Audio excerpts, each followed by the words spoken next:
Welcome to As I Walked Out, the podcast for pilgrims, hikers, ramblers and lovers of literature that relates to the art of walking.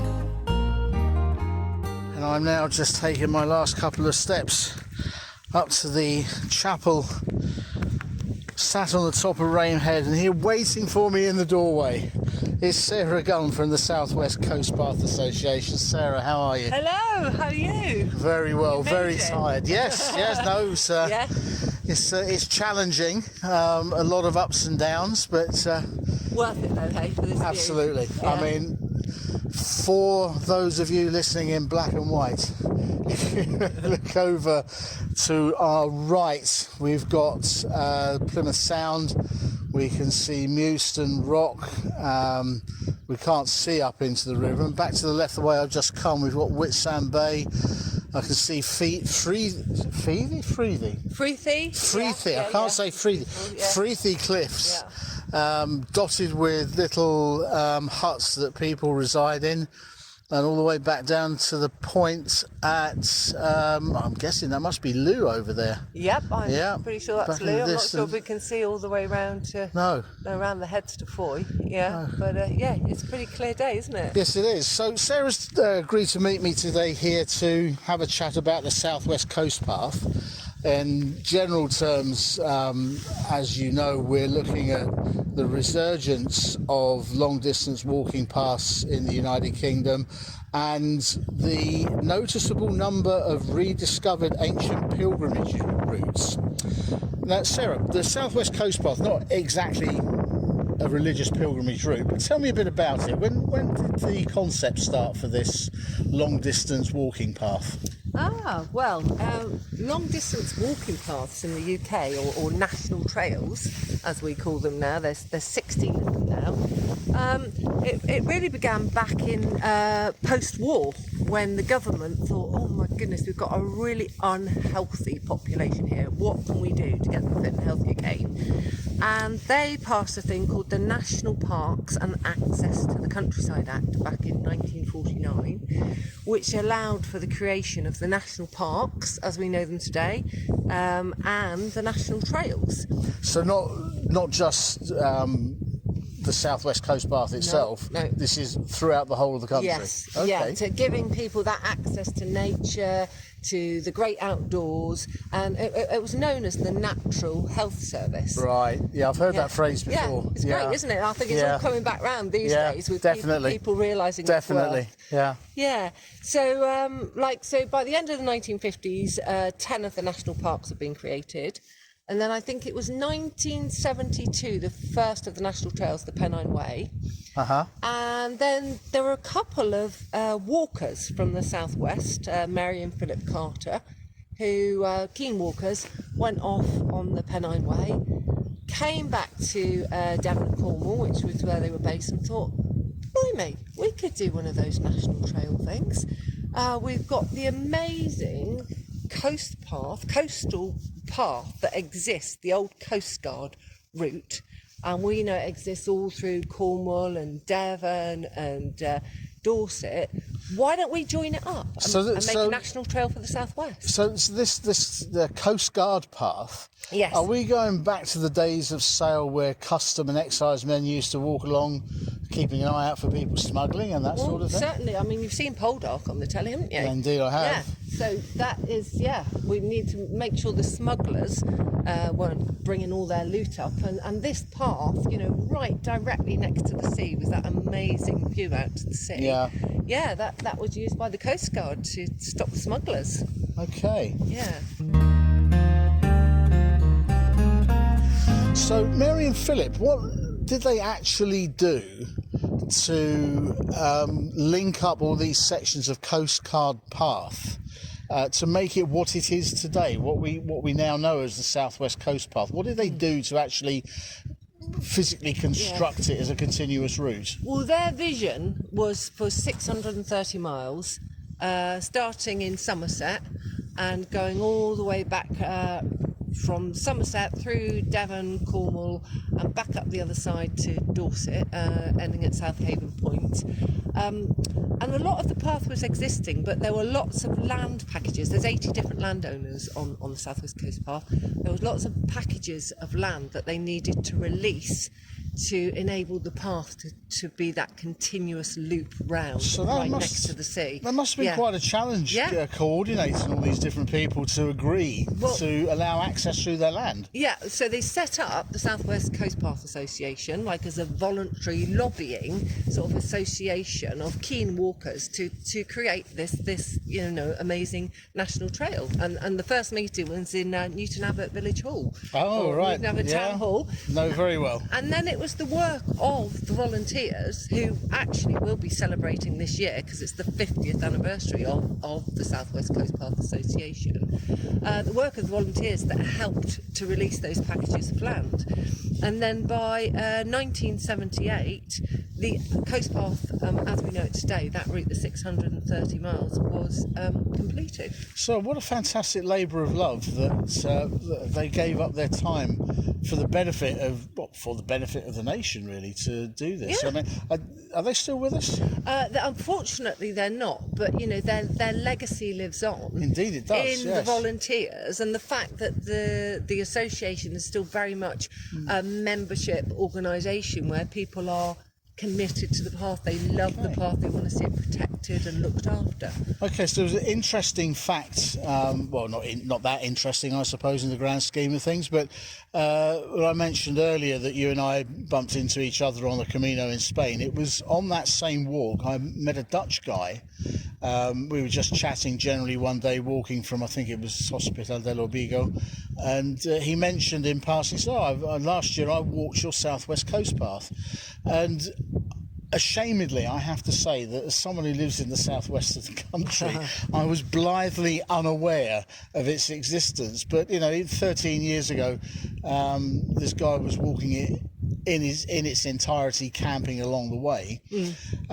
Do you have any sort of figures for us? Do you know how many people are actually transiting this annually? Yeah, the last survey we had done, I think, is either 21 or 22. Obviously, the numbers, I think, have probably increased since lockdown. Yeah, well, the COVID is going to... The COVID excuse again, but yes. 9 million visitors a year use the Coast Path. Wow.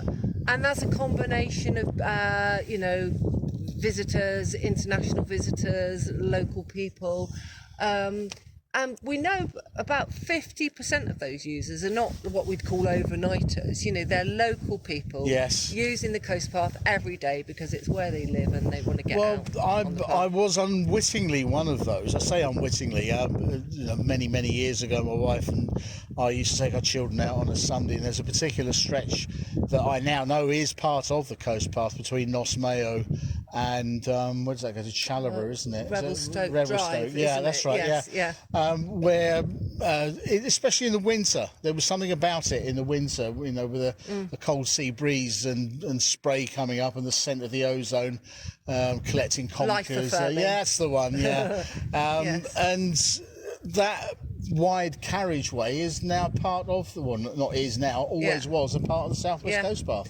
Yeah, and I think what you said there about out there in the winter is really relevant. Yeah. Because it is an all year round tourism, asset for the Southwest. We've moved around the side of the chapel to stand on what was a Second World War gun platform. And I'm looking at the circles of metal embedded into it, built onto the back of the church. But the main reason we've moved around is that we're standing in the sun now, aren't we? And it's a bit warmer out nice, here. Isn't it? Beautiful. Yeah. Looking at a little fishing boat coming from our right, which is direction of Looe. A couple of sailing yachts out there, a warship over to our left. Oh, what could be better? So, Sarah, the South West Coast Path Association.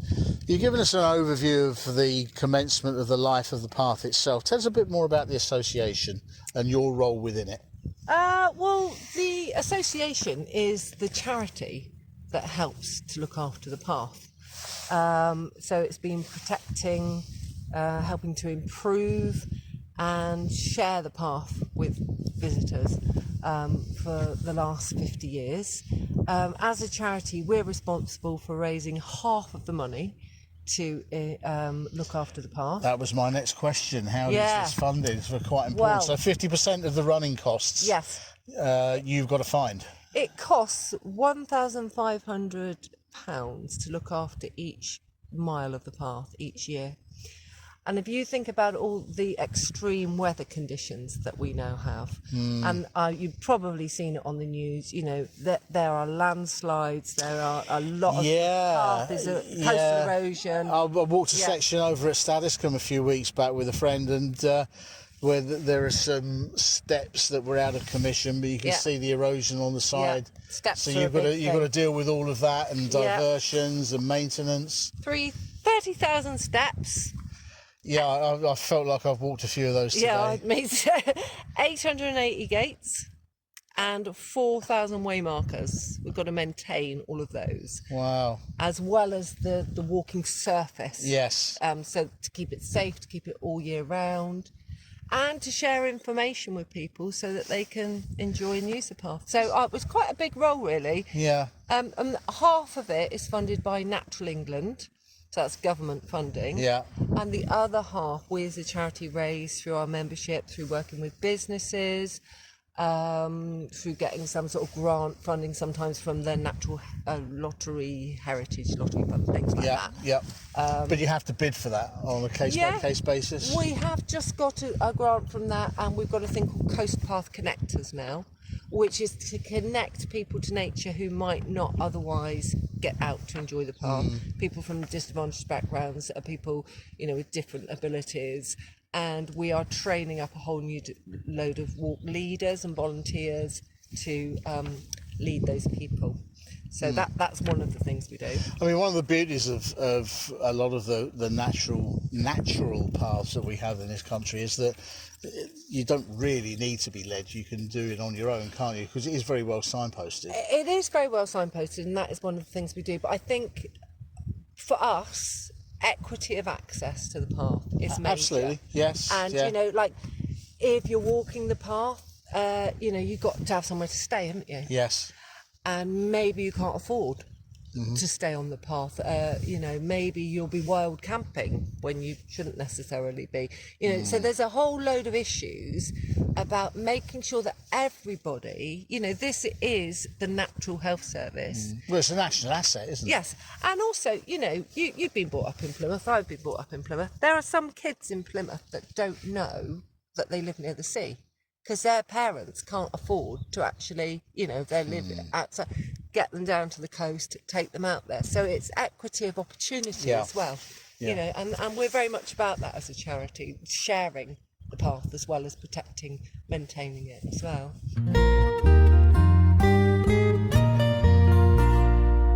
So what's actually your job title then within the association? Oh, it's a bit of a long-winded one. Oh, go on then. Yeah, it's Business Engagement and Development Lead for the South West Coast. That sounds incredibly important. Very important, yes. Well, I tell you... Elucidate, Sarah, elucidate. Tell us more. Well, I know how you like your food and a nice drink along the way. Oh, well, that's a vicious rumour, but that I will not deny. Yeah, so part of the experience of having a good walk is where you stay. Yeah. What you eat and drink. Yeah. What you do. It's all part of the experience, and as importantly, it's about the people you meet, isn't it? Yes, it is. Yeah. And if you go to a beautiful place and you sit down and you have the best ice cold beer everywhere, and it's served by, you know, like a lovely smiling person that you have a little chat with, it makes your walk even better, doesn't it? It does. So I look after the businesses along the South West Coast Path, who are obviously all part of the Coast Path experience. And we call those businesses our waymakers, because they make the way so special for guests. And rather than saying they're business members, we say we like to work with them collectively. You're partners. Yeah, we're partners. Yeah. We thank them for, like, welcoming walkers and making the experience so great. and in return we link them up to our membership. We put them in our complete guide to the South West Coast Path. Now that brings me on to a slightly separate subject, your complete guide, which I was leafing through earlier. I don't say anything nasty about it. No, not at all. No, I'm biased, Sarah, I'm biased. I noticed that you have a passport. Yes. And this is comparable to the pilgrim's credential that you would see on traditional pilgrimage routes? Exactly. Okay. Well, obviously... That must be linked in with the people that you're talking about. Yes.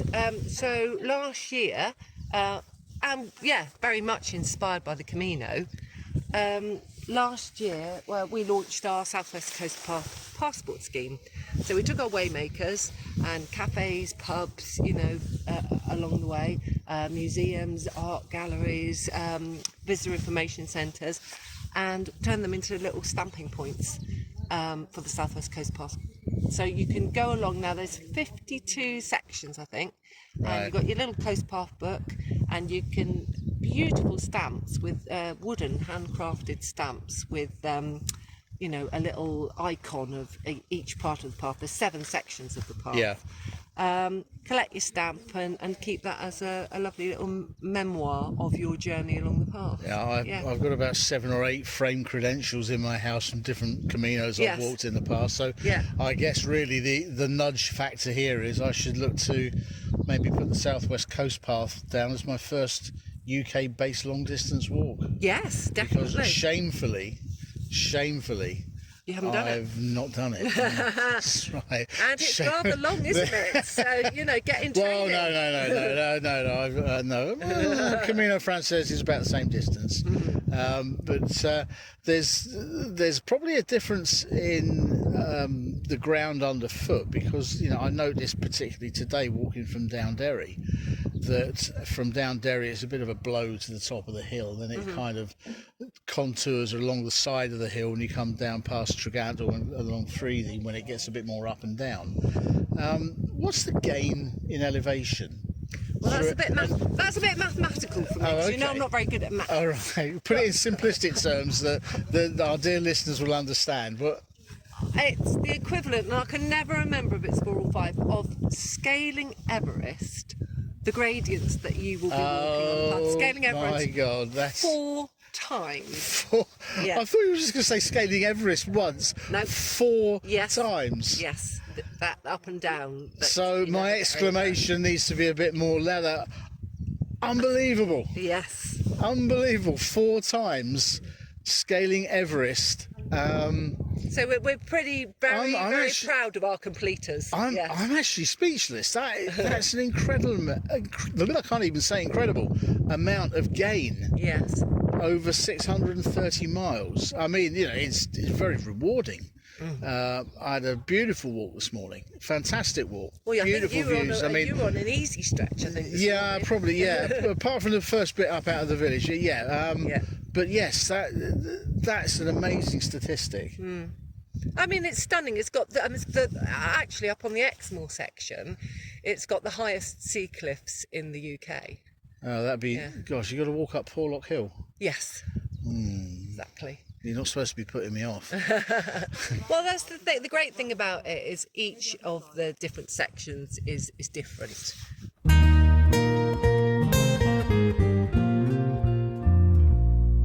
The other day when I phoned you, I said, do you fancy meeting out on site rather than doing this interview in your office in the gorgeously renovated buildings in Royal William Yard, which I'm a massive fan of. But when I suggested we'll do it on site, you said, let's meet up at the Rain Chapel. What was the reason for choosing this location particularly? This location is very special to me for a lot of reasons, but just look at that view. I know it's stunning. It's incredible, isn't it? Stunning. So during lockdown, I sing in a choir in King's Salmon Corsan, which is a little sort of twin fishing village. That's the village we're going to be walking back to next, isn't it? Yeah, that's right. And we sing, it's an all women's choir, and we sing unaccompanied, sort of... Good old a cappella. It's great, in the Congregational Church right near the sea. The acoustics are brilliant there. We see ourselves as Dad's Army. It's quite funny, actually. It's great. Anyway, during lockdown, we couldn't meet up.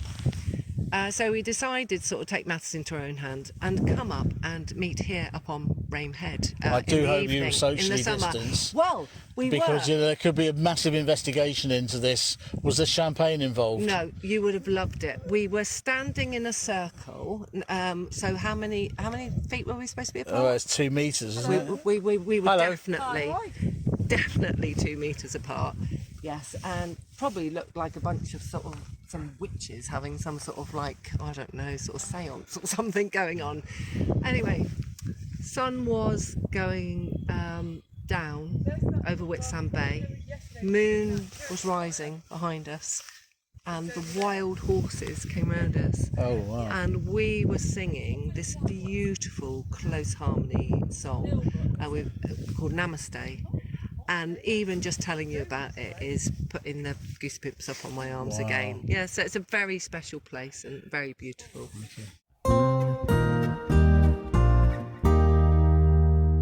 As I've been talking to Sarah, we've got 2 ladies have approached our viewing platform, and I asked the question, are you walking the South West Coast Path? And they said yes, we're doing it in stages. So they very kindly allowed me to ask them some questions. Would you like to just say your first names? My name's Kath. And my name's Mary. And Mary, you're from where? I'm from Swindon. And Kath is from? I'm from in between St Ives and Hale in West Cornwall. So we've got a local and we've got an extranjero, a stranger from farther afield. So you were telling me just now that you've been walking this in stages for a while. How long has it taken you to get to here from where you started? In fact, where did you start? Where was the initial point? We started at Minehead, didn't we? Well, we did start at Minehead, but we ticked off parts of the South West Coastal Path down in West Cornwall, where I live, where Kath lives, when I stayed with her, and then that got us on to let's do the lot. Yeah, so then we decided we started at Minehead, did a section there, didn't we, down to Combe Martin, yes. And then we flipped over to Dorset then, and then we did some from Dorset. So we haven't done it in we haven't done it in any order, and the reason for that was, we thought we'll get the severe parts done first. Because we're getting older. I like your logic. Because we didn't know how long it would take us, because the distance and the time. I was working at the time, so we got the severe sections done first. But there's no rule says. And that you have to do it in order, once we've done that, now we've been doing it in order. And yeah, to be fair, we did regret that a bit, didn't we? Yeah, we did, because it would be nice. It would have been nice to finish at Poole. Yeah, but we've already done that bit, so we're going to finish in Charmouth. But yes, and now we've done all the way from Minehead right around Land's End, Lizard, and up to here. So we've only got a small bit of Devon to do. So you're nearly there. We are. Really. We're just finishing. Nearly there. So where did you start this morning? We started this morning just up at Wiggle Cliff, which isn't too far away. Yeah. And we're going round to the Kreml ferry. Round to the Kreml. Yes. Well, ladies, enjoy your day. Thank you. We will. Because it's wonderful weather, isn't it? And scenery. Perfect. Fantastic. Excellent. Nice to meet you. Thank you very much.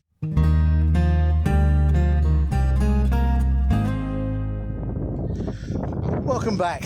So we've left Rame Chapel behind.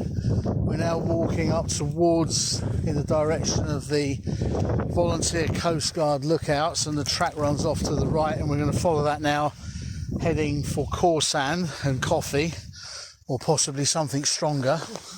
Possibly. Are they open yet? Yeah. They are. Excellent. As you're aware, Sarah, part of the ethos of this podcast is that there is a literature element, and I've always been particularly interested in what you may loosely call the walking arts, and literature in particular that relates to it. And I asked you before we came out today to have a think about a recommendation on a book that relates to walking in some way. What have you got for us? Well, it's quite unusual, I think, really.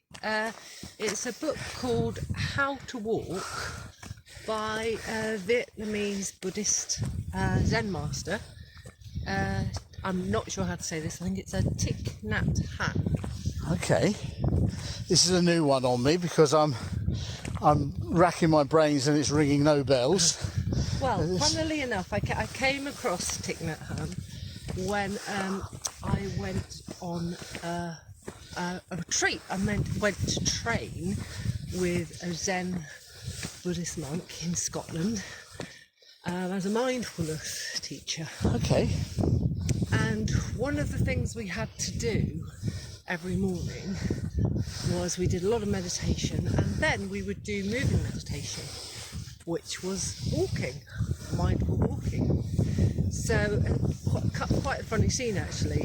Our Zen Buddhist monk in his black judo outfit with his followers walking around the Scottish lanes of the Scottish Highlands very early in the morning, and just really being totally connected to the movement of our walking, to each of our feet being against the earth and moving along, and being focused in a way that we're totally aware of our surroundings. So it's not an instruction manual then, it's just it's a way of being. Yeah. A way of being, okay. And being very still and focused in your centre. Yeah. But being totally aware of your connection to everything around you. And I think for me, that is when I'm walking by myself and I'm totally just looking at nature, not judging it, just being in nature outside as I'm walking.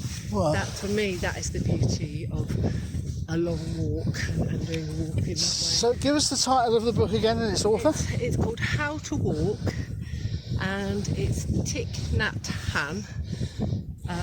He was a Zen master. Available in all good bookshops? Oh, I'm not sure about that, but hopefully so, yeah. Okay. And so, what about you? What are you reading at the moment? What am I reading at the moment? At the moment, it's quite a slender volume. It's called Of Walking in Ice. And it's by a German film director called Werner Herzog. And it's the story of his pilgrimage that he undertook from Munich to Paris to see a dying friend called Lotte Eisner, right, who was apparently very important in German cinema in the early 70s. Mm-hmm. And he heard that she was ill. You must excuse us, listeners. It's a really steep hill we're walking up. We're both a bit out of puff here. But yes, he came up with this idea of walking in a totally direct line of march to her bedside in Paris in the hope that her knowing he was making this effort would keep her alive. Does it ring any bells? Oh, well, I've heard. What is that? What's the other book that was written recently in a similar vein? Oh, yeah, that's the... I think they just made a film, The Unlikely Pilgrimage of Harold Fry. One. Yes, it's a similar story. Yeah. So do you think that was possibly nicked from this? I don't know. Okay. Anyway, careful, we'll have the lawyers on this. What a lovely idea. But yeah, did it work? Well, yes, it did. Approach. You lived another 10 years. I have a sneaking suspicion that things weren't as bad as they were made out. However, the point of it that Herzog produced this very small book, and it's a stream of consciousness narrative of things he saw and did every day. Yeah. Which, if you look at it and break it down, I'll get my breath back now. It's almost like haiku. So the American poet Billy Collins observed that you can find unintended haiku anywhere. Mm-hmm. And in looking at Herzog's work, if you put the line breaks into the prose, he is writing haiku. So you're getting some fantastic snapshots of minuscule events. Right. And it captivates me, and one of the reasons, because every time I walk, I keep a journal. Yeah.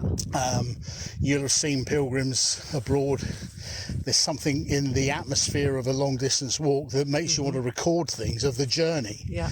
And I'm a great journalist in that respect, that I keep notes of everything that happens, my thoughts, my streams of consciousness, endeavours. Solitude of walking puts me in a completely different place. It's like, there's no... It's a bit like David Henry Thoreau said, that there's nothing quite like solitude to make you think, or worse to that effect. There's no greater friend than that when it comes to being creative. And I took Herzog's work and compared it with some of my own contemporaneous notes, and I kind of looked and thought, hey, yeah, I get exactly what he's done here. Yeah. So it won't be everyone's cup of tea. But Of Walking in Ice by Werner Herzog, still available in all good bookshops. It must be, because I only bought mine about 2 months ago, and it's well worth a read. Now, that's great. We are cresting a hill. Oh, look at that! Yeah, look at that field. I can see that's a field of oilseed rape, isn't it? Yes. And I can just see the spire, just literally the tip of the spire of Rain Church. Yeah. And we're now going to start cutting back around the headland and disappearing down into Kingsand and Corsand, where hopefully there's a hostelry that's open.